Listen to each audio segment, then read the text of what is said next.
ಯಾಕೆ ಆಧಾರ್ ಕಡ್ಡಾಯ ಮಾಡಿದ್ದೇವೆ?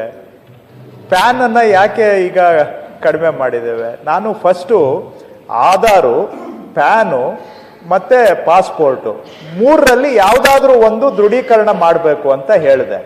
ಆಯ್ತಾ? ದೇಶದಲ್ಲಿ 99.9 ಜನಗಳ ಹತ್ರ ಆಧಾರ್ ಇದೆ. ಆದರೆ ರಿಜಿಸ್ಟ್ರೇಷನ್ಗೆ ಬಂದಾಗ ಆಧಾರ್ ಕೊಟ್ಟವರು ಬರೀ 48%, 46% ಪ್ಯಾನ್ ಕಾರ್ಡ್ ಕೊಟ್ಟಿದ್ದಾರೆ. ದೇಶದಲ್ಲಿ 46% ಜನಗಳ ಹತ್ರ ಪ್ಯಾನ್ ಕಾರ್ಡ್ ಇದೆಯಾ? ಅವ್ರು ಕೊಟ್ಟಿದ್ದ ಪ್ಯಾನ್ ಕಾರ್ಡ್ಗಳೆಲ್ಲ ನನಗೆ ಇನ್ಕಮ್ ಟ್ಯಾಕ್ಸ್ ಅವ್ರಿಗೆ ಕೇಳಿದೆ, ಅಥೆಂಟಿಕೇಶನ್ಗೆ ನನಗೆ ಇಂಟಗ್ರೇಷನ್ ಕೊಡಿ ಪ್ಯಾನ್ ಸಿಸ್ಟಮ್ ಜೊತೆ ಅಂತ. ಇನ್ಕಮ್ ಟ್ಯಾಕ್ಸ್ ಅವರು, ಅವ್ರಿಗೆ ಗೊತ್ತಲ್ಲ, ಹೈ ಅಂಡ್ ಮೈಟಿ. ಅವ್ರಿಗೆ ನಾವು ಕೇಳಿದ್ ಯಾವುದು ಅವ್ರು ಕೇಳಿಸಲ್ಲ, ಅವ್ರು ಹೇಳಿದ್ ಮಾತ್ರ ನಾವು ಮಾಡಬೇಕು, ನಮ್ಮ ರಿಕ್ವೆಸ್ಟ್ ಯಾವುದು ಅವ್ರು ಆನರ್ ಮಾಡಲ್ಲ. ಅವರು ಒಪ್ಲಿಲ್ಲ. ನೋಡಿದ್ರೆ 46% ಜನ ಪ್ಯಾನ್ ಕೊಟ್ಟವ್ರೆ. ಅವೆಲ್ಲ ಪ್ರಿಂಟ್ ಔಟ್, ಜೆರಾಕ್ಸ್ ಕಾಪಿಗಳು, ಅವೆಲ್ಲ ಫೇಕು. ಅದಕ್ಕೆ ನಾನು ಆಧಾರ್ ಅಥೆಂಟಿಕೇಶನ್ ಕಂಪಲ್ಸರಿ ಮಾಡಿದ್ದೇನೆ. ಯಾಕೆ ಮಾಡಿದ್ದೇವೆ? ಸೊ ದಟ್ ಇಂಪರ್ಸನೇಷನ್ ಆಗಬಾರ್ದು, ಫ್ರಾಡ್ ಆಗಬಾರ್ದು, ಯಾರ್ದೋ ಆಸ್ತಿ ಯಾರೋ ಲಪ್ತಾಯಿಸಬಾರ್ದು. ಅವರು ಅಲ್ಲಿ ಆಧಾರ್ ಇಂಟಗ್ರೇಷನ್ ಆದ್ರೆ ಅದು ನಾಳೆ ಅರ್ಬನ್ ಆಸ್ತಿ ಇರ್ಬೋದು, ಅಗ್ರಿಕಲ್ಚರ್ ಆಸ್ತಿ ಇರ್ಬೋದು, ಗ್ರಾಮ ಪಂಚಾಯಿತಿ ಆಸ್ತಿ ಇರ್ಬೋದು. ಆ ಮಾಲೀಕತ್ವದ ದಾಖಲೆಗಳಲ್ಲಿ ಇವ್ರು ಆಧಾರ್ ಕೂತ್ಕೊಂಡ್ರೆ ನಾಳೆ ಓನರ್ಶಿಪ್ಗೆ ಒಂದು ಗ್ಯಾರಂಟಿ ಇರುತ್ತೆ. ಇಲ್ಲ ಅಂದ್ರೆ ಯಾರ್ದೋ ಆಸ್ತಿ ಯಾರೋ ಲಪ್ತಾಯಿಸ್ಕೊಂಡು ಹೋಗ್ತಾ ಇದ್ದಾರೆ. ಇಂಥ ಫ್ರಾಡ್ ತಡೆಗಟ್ಟಬೇಕು ಅಂತ ನಾವು ಆಧಾರ್ ಅಥೆಂಟಿಕೇಶನ್ ಮಾಡಿರುವಂತಹದ್ದು. ಇದು ಏನಾಗಿದೆ, ಕೆಲವ್ರಿಗೆ ಕೈ ಕಟ್ಟಾಕ್ಬಿಟ್ಟಿದೆ. ಯಾರ್ಯಾರು ಮಾಡ್ತಾ ಇದ್ರು ಇಂಥ ಕಸುಬುಗಳು, ಅವ್ರಿಗೆ ಇದೆಲ್ಲ ಸ್ವಲ್ಪ ಬಿಗಿ ಆಯ್ತು.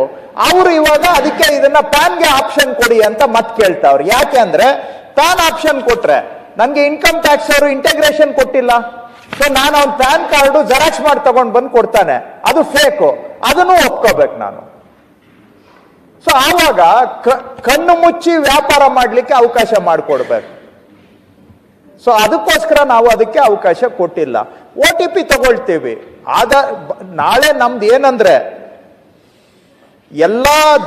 ಎಲ್ಲ ಮಾಲೀಕತ್ವಕ್ಕೆ, ಅದು ನಮ್ಮ RTC ಇರ್ಬೋದು, ಈ ಖಾತಾ ಇರ್ಬೋದು, ಈ ಸ್ವತ್ತು ಇರ್ಬೋದು, ಈ ಆಸ್ತಿ ಇರ್ಬೋದು, ಎಲ್ಲದ ಮಾಲೀಕತ್ವಕ್ಕೂ ಕೂಡ ಆಧಾರ್ ಇಂಟಗ್ರೇಟ್ ಆಗ್ಬಿಟ್ರೆ ನಾಳೆ ಯಾವ ಐಡೆಂಟಿಟಿನೂ ಬೇಕಾಗಿಲ್ಲ, ನಿಮ್ಮ ಮುಖನೇ ಐಡೆಂಟಿಟಿ ಆಗ್ಬೇಕು.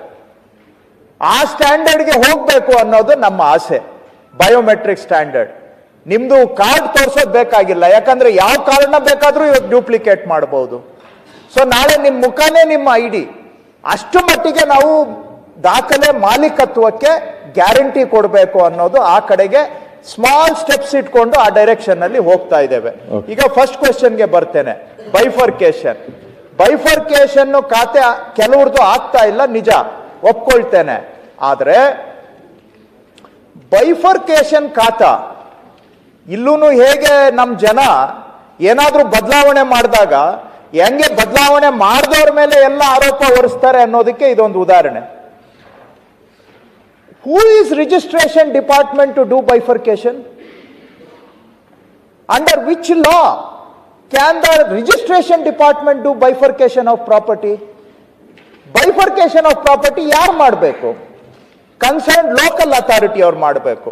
ಕೃಷಿ ಭೂಮಿ ಆದ್ರೆ ಕಂದಾಯ ಇಲಾಖೆ ಮಾಡುತ್ತೆ, ಗ್ರಾಮ ಪಂಚಾಯತಿ ಆಸ್ತಿ ಆದ್ರೆ ಗ್ರಾಮ ಪಂಚಾಯತಿ ಅವ್ರು ಮಾಡಬೇಕು, ನಗರಸಭೆ ಆಸ್ತಿ ಆದ್ರೆ ನಗರಸಭೆ ಬೈಫರ್ಕೇಶನ್ ಮಾಡಬೇಕು. ಅಲ್ಲಿ ಬೈಫರ್ಕೇಶನ್ ಮಾಡ್ಕೊಂಡು ಬಂದ್ರೆ ನಮ್ಮ ರಿಜಿಸ್ಟ್ರೇಷನ್ಗೆ ಯಾವುದು ತೊಂದರೆ ಇಲ್ಲ. ಇವ್ರೇನ್ ಮಾಡ್ತಾರೆ, ಅಲ್ಲಿ ಬೈಫರ್ಕೇಶನ್ ಮಾಡ್ಕೊಂಡಿಲ್ಲ, ಇಲ್ಲಿ ಬಂದ್ಬಿಟ್ಟು ರಿಜಿಸ್ಟರ್ ಮಾಡಿ ಅಂತ ಹೇಳ್ತಾರೆ. ಈಗ ಅದನ್ನೆಲ್ಲ ಲೂಪ್ ಹೋಲ್ಸ್ ಅನ್ನ ನಾವು ಬಂದ್ ಮಾಡಿದ್ದೇವೆ. ಅದಕ್ಕೆ ನಮ್ಮ ಮೇಲೆ ಬ್ಲೇಮ್ ಮಾಡೋದು. ಕಾವೇರಿಯಲ್ಲಿ ಬೈಫರ್ಕೇಶನ್ ಆಗ್ತಾ ಇಲ್ಲ. Kaveri is not at all authorized. If Kaveri recognizes a bifurcation which is not bifurcated by the local body, then we are committing a fraud, violation of law. Right?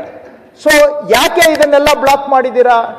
ಕೆಲವ್ರದ್ದು ಜೆನ್ಯುವಿನ್ case ಇದೆ, 60-40 ಆಸ್ತಿ ಇದೆ, ಮಕ್ಕಳಿಗೆ ಇಬ್ಬರಿಗೂ ಭಾಗ ಮಾಡಿಕೊಡ್ಬೇಕು. ಅವರು ನಿಮ್ಮ ಶಿವಮೊಗ್ಗ ಕಾರ್ಪೊರೇಷನ್ಗೆ ಹೋಗ್ಬೇಕು, ಅಲ್ಲಿ 2 ಭಾಗ ಮಾಡ್ಕೋಬೇಕು, ಬರಬೇಕು. ಕಂದಾಯ ಭೂಮಿ ಆದ್ರೆ, ಅಂದ್ರೆ ಅಗ್ರಿಕಲ್ಚರ್ ಲ್ಯಾಂಡ್ ಆದ್ರೆ ನಾವು ಲವೆನಿ ಮಾಡಿ ಭಾಗ ಮಾಡಿಕೊಡ್ತೀವಿ. ಅದೇ ತರಹ ಚೆಕ್ ಬಂದಿ ಹಾಕಿ ನಗರಸಭೆಯವರು ಬೈಫರ್ಕೇಶನ್ ಮಾಡಿಕೊಡ್ಬೇಕು. ಅವರಲ್ಲಿ ಗೊಂದಲ ಇದೆ, ನಾನು ಒಪ್ಕೊಳ್ತೀನಿ, ಅದು ಆಗ್ತಾ ಇಲ್ಲ ಸ್ವಲ್ಪ ಮಟ್ಟಿಗೆ, ಅದನ್ನು ಒಪ್ಕೊಳ್ತೇನೆ.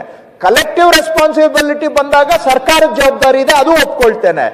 ಆದ್ರೆ ಇದು ಕಾವೇರಿಯಲ್ಲಿ ಮಾಡುವಂತ ಕೆಲಸ ಅಲ್ಲ, ಕಾವೇರಿಗೆ ಸಂಬಂಧ ಇಲ್ಲ. ಈ ಲೂಪ್ ಹೋಲ್ಸ್ನೆಲ್ಲ ನಾವು ಪ್ಲಗ್ ಮಾಡಿದಾಗ it is very easy to blame it on Cauvery. Because ಮೊದಲು ಎಲ್ಲ ಹಾಕಿ ಹೊಡಿತಾ ಇದ್ರು, ಮಾಡಬಹುದಾಗಿರೋದು ಮಾಡಬಾರದ್ದು ಎಲ್ಲ ಹಾಕಿ ಹೊಡಿತಾ ಇದ್ರು. ಅದರಿಂದನೇ ಮಧ್ಯವರ್ತಿಗಳ ಹಾವಳಿ, ಅದರಿಂದನೇ ರಿಜಿಸ್ಟ್ರೇಷನ್ ಅಲ್ಲಿ ದುಡ್ಡು, ಅದರಿಂದನೇ ನಮ್ಮ ಮೇಲೆ ಆರೋಪಗಳು. ಈ ಲೂಪ್ ಹೋಲ್ಗಳನ್ನೆಲ್ಲ ಪ್ಲಗ್ ಮಾಡಿದ್ದೇವೆ. Nevertheless I admit there is a problem. ಇದನ್ನ ನಾನು ರೂರಲ್ ಡೆವಲಪ್ಮೆಂಟ್ ಮತ್ತೆ ಅರ್ಬನ್ ಡೆವಲಪ್ಮೆಂಟ್ ಇಬ್ಬರಿಗೂ ಮಾತಾಡಿ ಕ್ಲಿಯರ್ ಗೈಡ್ ಲೈನ್ಸ್ ಕೊಟ್ಟು ಖಾತಾ ಬೈಫರ್ಕೇಶನ್ ಅನ್ನ ಸ್ಟ್ರೀಮ್ ಲೈನ್ ಮಾಡಬೇಕು ಅಂತ ನಾನು ಅವ್ರ ಜೊತೆಗೆ ಮಾತಾಡ್ತೇನೆ. ಅದು ನಿಜವಾದ ಸೊಲ್ಯೂಷನ್.